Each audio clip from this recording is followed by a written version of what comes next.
کے ساتھ میں ہوں خاور شمس الحسن اور آج ہم لیفیٹ اسکوائر پہ جمع ہیں جو وائٹ ہاؤس کے بالکل سامنے ہے. P T I U S A کی نیشن وائڈ پروٹیسٹ. السلام علیکم.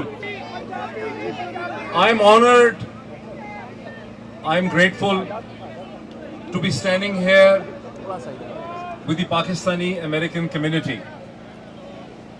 میں بہت شکر گزار ہوں اس ایونٹ کے آرگنائزرز کا جنہوں نے مجھے یہاں بولنے کا، یہاں کھڑے ہونے کا آپ کے ساتھ موقع دیا.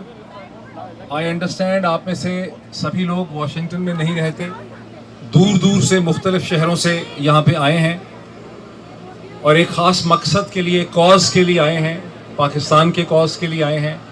Of course Imran Khan important ہیں، لیکن عمران خان ہی کا کاز نہیں ہے، یہ کاز پاکستان کا کاز ہے کہ ہم وائٹ ہاؤس کے قریب ہیں. وائٹ ہاؤس کے قریب کھڑے ہو کر ہم ایک پوزیشن، ایک پٹیشن، ایک ریکویسٹ سامنے لا رہے ہیں. اور وائٹ ہاؤس کی اگر ہم تاریخ دیکھیں تو وائٹ ہاؤس نے دنیا میں لبرل ڈیموکریسی کے لیے، جمہوریت کے لیے، اس کو پھیلانے میں، اسے ڈیپ کرنے میں، اس کی ڈیفنس کے لیے وائٹ ہاؤس نے بڑے اقدامات لیے ہیں. اور وائٹ ہاؤس کی اپنی ایک سگنیفیکنس ہے، اس کی تاریخ ہے. فرسٹ ورلڈ وار میں 5 ملین امریکنز جمہوریت کی خاطر اس جنگ کا حصہ بنے. 1 لاکھ سے زیادہ امریکنز نے اپنی زندگیاں قربان کیں جمہوریت کے لیے، پرنسپل ڈیتھ. اس کے بعد سے ہر جنگ میں، دوسری جنگ عظیم میں 16 ملین، 1 کروڑ 60 لاکھ امریکنز اس جنگ کا حصہ تھے جو جمہوریت اور لبرل ڈیموکریسی کے لیے لڑی گئی. کورین وار میں 6 ملین امریکنز نے حصہ لیا، 50,000 سے زیادہ نے اپنی جانوں کا قربانی دی. ویتنام کی جنگ میں 3 ملین امریکنز جو ہیں وہ لڑے جمہوریت کے کاز میں. اور پاکستان کی جب ہم بات کرتے ہیں سوشل میڈیا والے نا سب تو کئی مواقع 60s میں، پھر 70s 80s میں، پھر اس کے بعد 9/11 کے بعد پاکستانی قوم امریکہ کے ساتھ کھڑی ہوئی جمہوریت کے ڈیفنس کے لیے، ایک لبرل ورلڈ آرڈر کے لیے. یہی امریکہ کی پوزیشن ہے فورن پالیسی میں، یہی وائٹ ہاؤس کی پوزیشن ہے. یہی جھگڑا ہے وائٹ ہاؤس کا چائنا کے ساتھ، رشیا کے ساتھ، کوریا کے ساتھ. یہی بیسس ہے یوکرین کی جنگ کی کہ امریکہ لبرل ڈیموکریسی کو، لبرل ڈیموکریٹک آرڈر کو ڈیفینڈ کر رہا ہے. اور پاکستان امریکہ کے کازز میں امریکہ کے ساتھ کھڑا ہوا ہے. جب ہم یہاں آئے ہیں، میں اسی دن کی اور اس جگہ کی مناسبت سے یہ بات کرنا چاہتا ہوں. آپ لوگ یہاں پہ کیوں آئے؟ پاکستانی ایک چیز کا میں تھوڑا سا پہلے ذکر کر دوں، پھر اس کے بعد شہباز گل بہت کھل کے ذرا اس کو سیاسی رنگ سے دیکھیں گے چیزوں کو، لیکن میں اس کو تھوڑا ڈیفرنٹ طریقے سے دیکھوں. ایک کنفیوژن میرے ذہن میں یہ بھی تھی کہ میں کس کیپیسٹی میں، کس رول میں یہاں کھڑا ہوں. بیکاز گزشتہ 20 برس جو صحافت کی، لکھا، ایڈیٹرشپ کی، میں کسی سیاسی جماعت کا حصہ نہیں ہوں. تو پھر میں یہاں پر کس رول میں، کس کیپیسٹی کے اندر کھڑا ہوں، یہ ایک نیچرل کویسچن ہے. اور وہ میں تھوڑا سا آپ کو ایکسپلین کرنا چاہتا ہوں. 2008 کے بعد سے ہر پاکستانی حکومت نے، پروونشل گورنمنٹس نے، فیڈرل گورنمنٹس نے مجھے کوئی نہ کوئی سیاسی رول آفر کیا، اور میں نے کبھی اس کا مشہور نہیں کیا، لیکن میں نے ان کو پولائٹلی ریفیوز کیا تمیز سے، لیکن کبھی اس کے کوئی برونی پوائنٹس نہیں لیے. اور میرا آرگومنٹ یہ تھا کہ میرا رول کسی حکومت میں اور سیاست میں آنا نہیں ہے. میرا رول ایک پولیٹیکل کامنٹیٹر کا ہے جس نے تمام سائٹس کے اوپر تنقید بھی کرنی ہے اور تمام سائٹس کے ساتھ اپنا ریلیشن شپ بھی رکھنا ہے. مجھے میری ایک میڈیا سپیس چاہیے، ایکسپریشن کی سپیس چاہیے، سوچنے کی سپیس چاہیے. اور بائی اینڈ لارج 2022 تک پاکستان میں یہ سپیس کسی نہ کسی فارم میں تھی. کم ہو گئی تھی، شرنک ہو گئی تھی، لیکن یہ سپیس ایگزسٹ کرتی تھی. اور جب میں نے پاکستان چھوڑا اکتوبر 2022 میں، شہید ارشد شریف کی اسیسینیشن اور مرڈر کے ایک دن کے بعد، اس وقت تک بائی اینڈ لارج ہم سمجھتے تھے کہ پاکستان میں یہ سپیس ایگزسٹ کرتی. لیکن شہید ارشد شریف کی شہادت سے پہلے بھی ایسے سیکوینس آف ایونٹس پاکستان میں ہوئے، سٹارٹنگ فرام مئی 2022، جب ایک رات میں 4,000 سے زیادہ گھروں میں پنجاب میں پولیس نے ریڈ کیا، دروازے توڑے، عورتوں بچوں کو ہراساں کیا، लोगों को मारा पीटा लॉन्ग मार्च को नाकाम बनाने के लिए। मैं एक्सप्लेन ये करना चाहता हूँ कि हम यहाँ क्यों हैं, मैं यहाँ क्यों खड़ा हूँ, आप यहाँ पे क्यों मौजूद हैं। मेरा ख्याल था we will speak in English ताकि वो ऑन रिकॉर्ड में आए। So I thought that since all of you have called United States your home, since all of you have called United States your home, and I have come across people who came here in a suitcase with less than $1,000, and they have pursued the American dream of the pursuit of happiness. And I have come across people who came here in a suitcase or maybe in $1,000, but they became millionaires over here. This is what the American dream has been.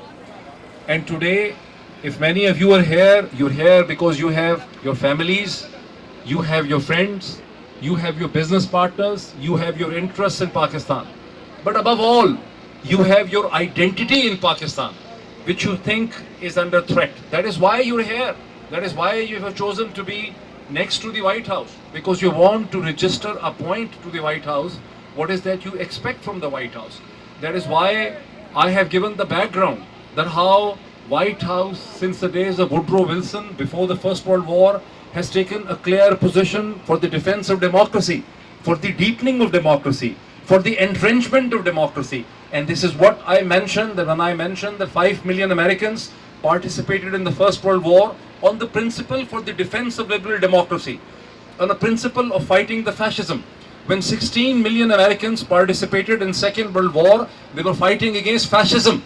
They wanted to defend the liberal democracy in Europe, in Asia, in Africa. And when they fought in Korea and when they fought in Vietnam, the principle was the defense of liberal democracy. You are here for the defense of the liberal democracy. This is what I wanted to emphasize. This is not a Pakistan's internal struggle. If in a country of the size of Pakistan, of 240 to 250 million people, that has stood with United States throughout its history, if liberal democracy cannot be defended in Pakistan, where else the White House will be able to defend the principle of liberal democracy?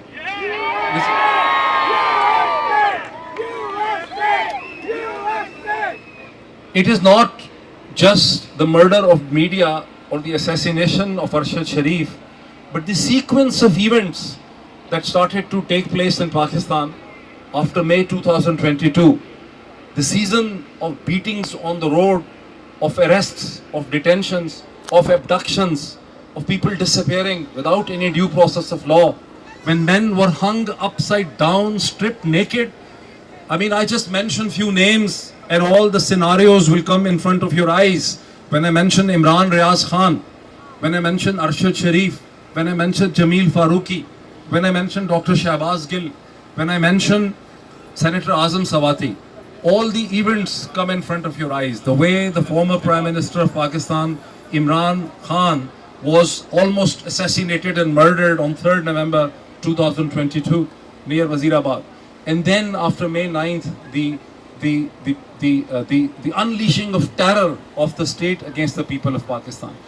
This is what I think you are here for, to demand from the White House that we want White House not to ignore what is happening in Pakistan. We want White House to become engaged with Pakistan. We want White House to direct the Secretary of State to become engaged with Pakistan.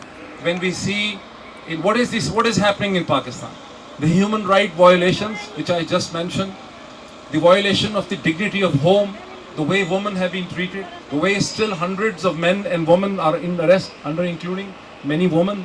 When you think of Khadija Shah, when you think of Alia Hamza, when you think of Sanam Javed, they are still under arrest. So, you're here for the defense of human rights, for the defense of democracy. And these are essentially the values that have resonated with the American system and with the White House for the past 100 plus years. That is why you and the White House, if White House really believes in what it says, that you are here only to further the agenda of the White House. We are not taking a position against the White House. We are taking a position what White House told us it believes in from the days of Woodrow Wilson, Harry Truman, Franklin Delano Roosevelt, from the days of Jimmy Carter, from the days of all the presidents, President Obama. So we are here resonating with the American values and demanding that the White House has to take a special interest, maybe appoint a special point man to look at what is happening in Pakistan. 2 more lines and I finish. The situation is this: despite all what's happening in Pakistan, the only solution for the problems of Pakistan is free, fair and transparent election. Let there be a government, whosoever it is, that represents the people of Pakistan. People of Pakistan and the state of Pakistan for the past 70 years has talked of the right of self-determination of the Kashmiri people, of the occupied Jammu and Kashmir. I am a Kashmiri, my family is from the occupied Jammu and Kashmir. But now the people of Pakistan need the self-determination. What is self-determination? If people of Pakistan cannot decide their future, cannot decide their fate, cannot decide a government of their own choice, whether in a province or in the center, that means people of Pakistan have been denied the right to self-determination. And this is White House responsibility to get involved in Pakistan to ensure timely, within the constitutional limit, the free, fair, credible elections. So we get disappointed when we see that Donald Bloom, the respected US ambassador, meets the Election Commission of Pakistan and the Chief Election Commissioner refuses meeting the President of Pakistan for fixing a date for the election in Pakistan.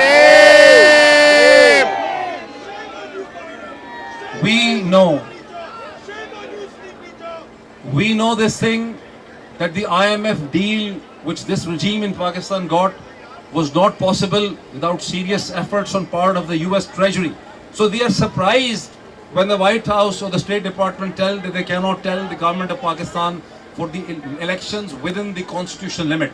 So this is why we are here. We think the solution is the release of all political prisoners, including the former Prime Minister Imran Khan, which is one of the most unjust case where a former Prime Minister and the former Foreign Minister of a country have actually been arrested for violating the official secrets. It has never before happened that a Prime Minister and a Foreign Minister of a country, and the interesting thing is this complaint is not coming from the Ministry of Foreign Affairs. If anything, if cipher was an issue, it should have been an issue for the Ministry of Foreign Affairs.